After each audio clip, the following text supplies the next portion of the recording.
লাল শাক বারে বারে ভাজি খেতে কার বা ভালো লাগে। আজ আমি লাল শাক চিংড়ি মাছ দিয়ে রান্না করব। আসসালামু আলাইকুম ভিউয়ার্স, আশা করি সবাই ভালো আছেন। আল্লাহর রহমতে আমিও ভালো আছি। আজকে আমি লাল শাক চিংড়ি মাছ দিয়ে রান্না করব। তার জন্য কড়াইতে তেল দিয়ে পেঁয়াজ কাঁচামরিচটা দিয়ে দিলাম। এই সাথে আমি চিংড়ি মাছটাও দিয়ে দিব।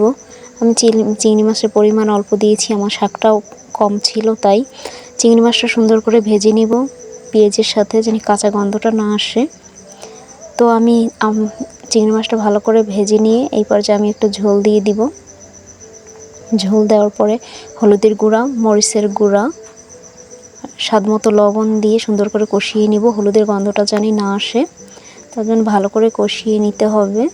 যারা যারা আমার চ্যানেলটি সাবস্ক্রাইব করেনি প্লিজ একটা সাবস্ক্রাইব করে দিবেন, লাইক কমেন্ট শেয়ার করবেন।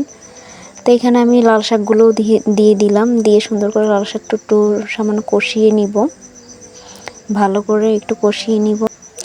কষানো হয়ে গেল, এখন আমি এখানে ঝোল দিয়ে দিব। আপনারা সব তরকারি একটু গরম ঝোলটা দেওয়ার চেষ্টা করবেন। তো আমি এইখানে ঝোলটা দিয়ে দিব পরিমাণ মতো। লাল শাকটা আমি একটু ঝোল ঝোল রান্না করব। দেখেন আমার রান্নাটা প্রায় শেষ। আর লাল শাকের কালারটা একটু চেঞ্জ হয়ে গেছে, জানি না এটা আসল লাল শাক নাকি নকল নাকি ডাঁটা শাক, তাও বুঝতে পারতেছি না।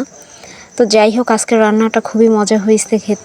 আমার মতো আপনার সিম্পলভাবে রান্না করে দেখতে পারেন। তো আজকে আমার ভিডিওটা এই পর্যন্ত। সবাই ভালো থাকবেন, সুস্থ থাকবেন, আল্লাহ হাফেজ।